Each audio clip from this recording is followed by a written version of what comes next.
Hi అండి, welcome to Harika's kitchen. ఈరోజు ఈ వీడియోలో రసగుల్లా ఎలా తయారు చేసుకోవాలో చూపించబోతున్నానండి. మీకు కనుక ఈ వీడియో నచ్చితే లైక్ చేయండి, సబ్స్క్రైబ్ చేసుకోండి. చూస్తున్నారు కదా ఎంత స్మూత్గా స్పాంజీగా ఉన్నాయో. ఇప్పుడైతే వీడియోలోకి వెళ్ళిపోదాం. ముందుగా ఒక గిన్నె తీసుకొని అందులోకి 750 ml వరకు కూడా పాలు పోసుకోవాలి, 3/4 లీటర్ వరకు. ఇలా మరుగుతున్న పాలలోకి ఒక చెంచా వెనిగరు, ఒక చెంచా నిమ్మకాయ రసం కలిపిన నీటిని అయితే వేసుకోవాలి. వెనిగర్ వేసుకోవడం వల్ల పాలు తొందరగా విరిగిపోతాయండి. ఇప్పుడు విరిగిపోయిన ఈ పాలను అయితే వడబోసుకోవాలి. ఈ విధంగా ఒక స్ట్రైనర్ పెట్టి క్లాత్ పెట్టి దానిపైన వేసుకోవాలి. ఇలా ఒక గ్లాసు చల్లటి వాటర్ కూడా వేసుకొని నీరంతా పిండి పక్కన పెట్టుకోవాలి ఒక అరగంట వరకు. ఇప్పుడు అరగంట తర్వాత ఈ విధంగా ఒక పళ్ళెం తీసుకొని అందులో వేసుకోవాలి. ఇలా చేతితో మెదుపుకొని ఇక్కడ నేను వీడియోలో చూపించే విధంగా అయితే స్మూత్ చేసుకోవాలండి.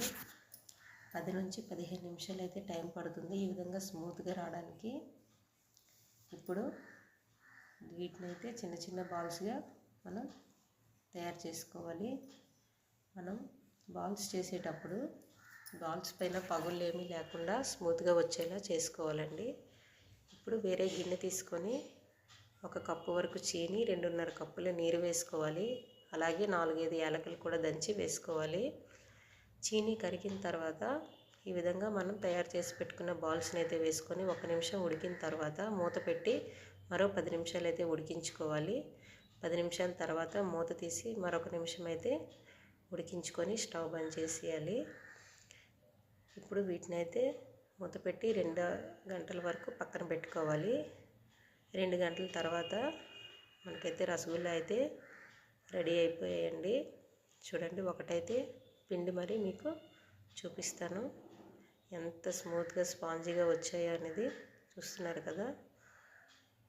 మీకు కనుక ఈ వీడియో నచ్చితే లైక్ చేయండి, సబ్స్క్రైబ్ చేసుకోండి. Thank you.